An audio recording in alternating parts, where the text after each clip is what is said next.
बीच में Dollywood film association के general secretary Sanjay Sharma ji और उनकी पूरी टीम, आइए उनसे जान लेते हैं उनकी क्या प्रतिक्रिया है। हमारे साथ में मैम है। सबसे पहले हम उनसे जानेंगे कि जिस तरीके से महिलाओं के सिंदूर छीने गए,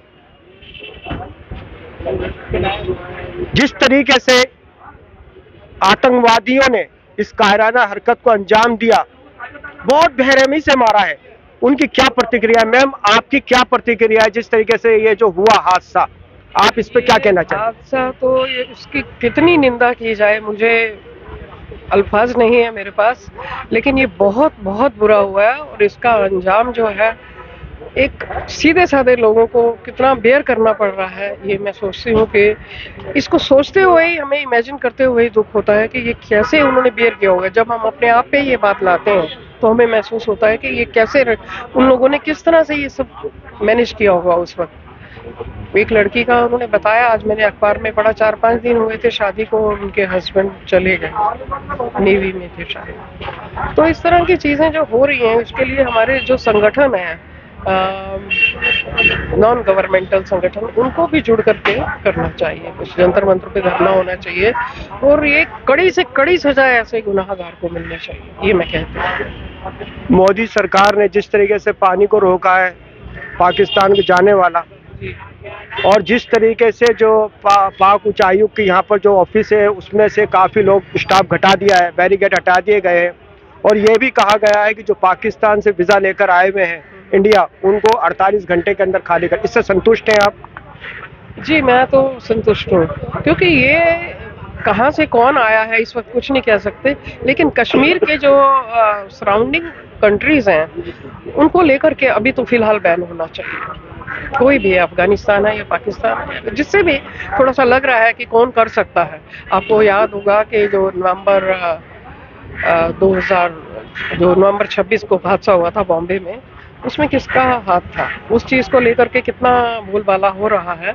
शायद कौन कहां से आया इसके लिए कुछ नहीं कहा जा सकता, लेकिन सराउंडिंग कंट्रीज जहां से एक्सपेक्ट किया जा सकता है कि लोग आ रहे हैं या आए हैं, वहां रोक लगानी चाहिए। जिस तरीके से इजराइल में हमला हुआ था और भारत में जो हुआ, ये सेम है? इसके बारे में तो मैं कुछ नहीं कह पाऊंगी, लेकिन अच्छा नहीं हुआ। जो भी हुआ है ये बहुत निंदा करने वाली, निंदनीय है ये। इससे बढ़कर क्या होगा बताइए। हमारे बीच में एक और साहब है, आइए उनसे भी जान लेते हैं। सर, आपकी क्या प्रतिक्रिया है जो बेलगाम में जो ये हमला हुआ है? मेरा नाम सुरेंद्र पुष्करना है। शुरुआत यहाँ से करना चाहूँगा। पाक तेरे नापाक इरादे कर देंगे चकनाचूर, और दर दर ठोकर खाने को तुझे कर देंगे मजबूर। ये समय जो हरकत अब उसने की है, इसके नापाक इरादों का अब ऐसा मुंह तोड़ जवाब मोदी जी दें।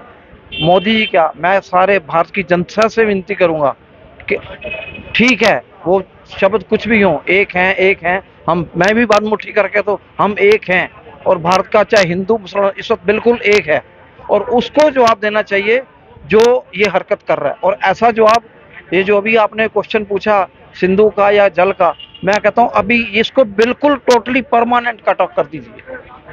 जब तक ये दाने दाने को मोहताज नहीं होगा ना, ये सुधरने वाला नहीं है। 75-70 सालों के अंदर इसने अपने मुल्क के ना तरक्की की है, ना ये करने वाले लोग हैं। Thank you very much. हमारे बीच में एक और है, डॉलीवुड फिल्म एसोसिएशन के मेंबर, आइए उनसे भी जान लेते हैं। जिस तरीके से ये हमला हुआ है, देश के अंदर आक्रोश है, गुस्सा है, और जिस तरीके से मोदी जी ने एक्शन लिया है, इससे संतुष्ट है या इससे भी बड़ा आप एक्शन चाहते हैं?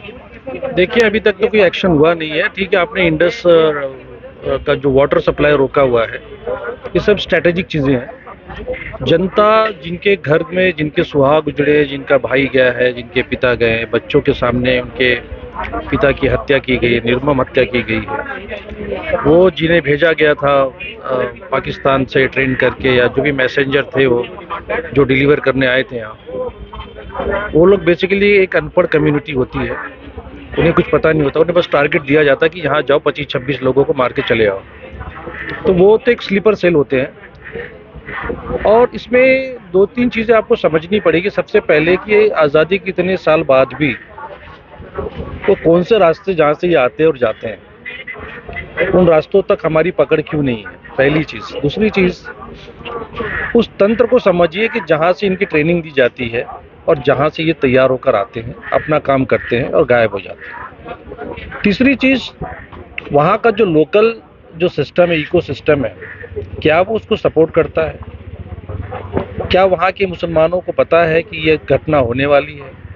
आप देखिए वहाँ पे मरने वाले जितने भी लोग हैं उसमें 99.9% हिंदूज हैं। एक सिर्फ किसी सैयद हुसैन का या कुछ तो जो भी नाम है उनका नाम आ रहा है, वो जो घुड़सवारी करा के उनको पहुंचाते थे टूरिस्ट को, वो भीड़ गए थे। बहुत अच्छी बात उन्होंने जज्बा दिखाया, मैं उनकी तारीफ करता हूँ और वो शहीद हुए, मैं ऐसा मानता हूँ।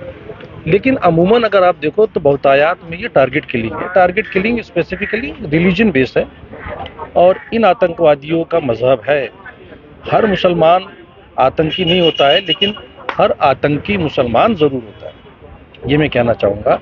अच्छे लोग हर कौम में पाए जाते हैं, मैं उसकी भी तारीफ कर रहा हूँ जिसने बचाने की कोशिश में जो शहादत मिली है उसे।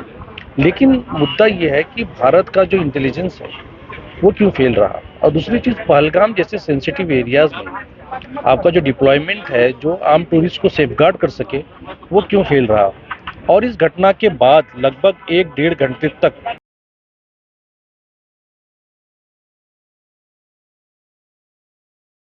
और एक्शन जहां तक नरेंद्र मोदी सरकार ने जो लेना है वो तो आने वाले दिनों में दिखेगा कि वो क्या करते हैं। क्या फिर से कोई सर्जिकल स्ट्राइक करते हैं या अपनी आर्मी को ये इंस्ट्रक्ट करते हैं कि जाओ घुसकर मारो, ढूंढ के निकालो, जो भी करेंगे वो।